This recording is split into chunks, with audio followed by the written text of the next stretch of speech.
Serikali kupitia Wizara ya Nishati imesema ongezeko la upotevu wa nishati nchini umefikia kati ya 10% na 15%, hali inayochangiwa kwa kiasi kikubwa na matumizi yasiyo bora katika mifumo ya usafirishaji na matumizi ya nishati kwa watumiaji mbalimbali. Akizungumza jijini Dar es Salaam kwa niaba ya Katibu Mkuu wa Wizara ya Nishati wakati wa uzinduzi wa chama cha wataalamu wa matumizi bora ya nishati nchini, mkuu wa kitengo cha usimamizi wa mazingira Emiliana Nyanda amesema upotevu huu unasababishia nchi hasara kubwa na kuathiri juhudi za serikali za kuhakikisha nishati inatumika kwa ufanisi. Amesema pia kutokana na changamoto hiyo, serikali kwa kushirikiana na wadau wa maendeleo wakiwemo Umoja wa Ulaya, serikali ya Ireland na shirika la Umoja wa Mataifa la maendeleo UNDP imeanzisha chama hicho kitakachowajumuisha wataalamu wa matumizi bora ya nishati ili kusaidia taasisi, mashirika na kampuni mbalimbali kuboresha usimamizi na matumizi ya nishati. Upotevu wa nishati kwa sasa hivi uko katikati ya 10% mpaka 15%. Tuchukulie ule mradi wa Mwalimu Nyerere, megawati 2115. Sasa ukichukua 15% kwa wastani inayopotea na uwekezaji, hiyo ni kiasi kikubwa sana. Sasa kwa kupitia chama kama hiki ambacho ni cha wataalamu, watatushauri sasa tuhakikishe tunapunguza hiyo 10% ambayo tunapoteza. Na ukishapunguza hiyo utapunguza uwekezaji na gharama zingine ambazo ulikuwa unaingia kwa upotevu huu. Sio tu kwa ajili ya miradi, hata katika matumizi ya mtu mmoja mmoja, upotevu au bili kubwa ambazo mnazipata katika majumbani, hata viwandani.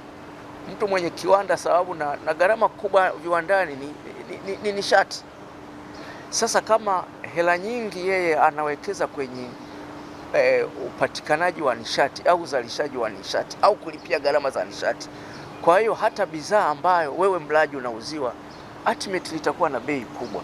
Sasa kupitia chama hiki sasa kitakuwa na jukumu la kuwashauri waraji, watumiaji wa nishati kuhusu mikakati ya kupunguza hii na vingine, kuishauri serikali kwamba wekeza ili usiwe na upotevu mwingi wa nishati. Kwa hiyo watakuwa ni muhimu sana katika jitihada za serikali za kuhakikisha tunapunguza upotevu wa nishati, tunapunguza matumizi ya nishati na tunapunguza uwekezaji ambao sio wa lazima na kupata manufaa yale ambayo nilikuwa nayapata nikitumia kiasi kikubwa cha nishati na uwekezaji mkubwa. Kwamba litasaidia sio tu kwamba kuongeza idadi ya wataalamu, lakini kuja na ubunifu, kuja na njia tofauti ambazo zitaisaidia taifa hili, kwa sababu kwa umoja unapokutanisha wengi, wanasema mmoja anaweza kaenda mbali, lakini mkitaka mfanikio zaidi lazima muwe katika wingi. Chama hiki ambacho tumekianzisha kinaitwa Association of Energy Engineers Tanzania, ni pati ya Association of Energy Engineers ya duniani ya global. Kichama hiki tumeanzisha platform ambayo inaunganisha wadau wa serikali, viwanda, sekta binafsi, vyuo na wataalamu wa nishati Tanzania. Kwa viwanda na makampuni ambayo tumetembelea, tumegundua unaweza ukapunguza 30% mpaka 40% ya matumizi ya nishati, ambayo sasa hiyo ingeweza kutumika kwa watu wengine ambao wanatumia nishati hiyo ambao labda imekuwa generated na Julius Nyerere pale. Nazungumzia labda umeme. Kwa hiyo wewe unaipoteza hiyo ambayo tungesave, ungeweza mtu mwingine angepata.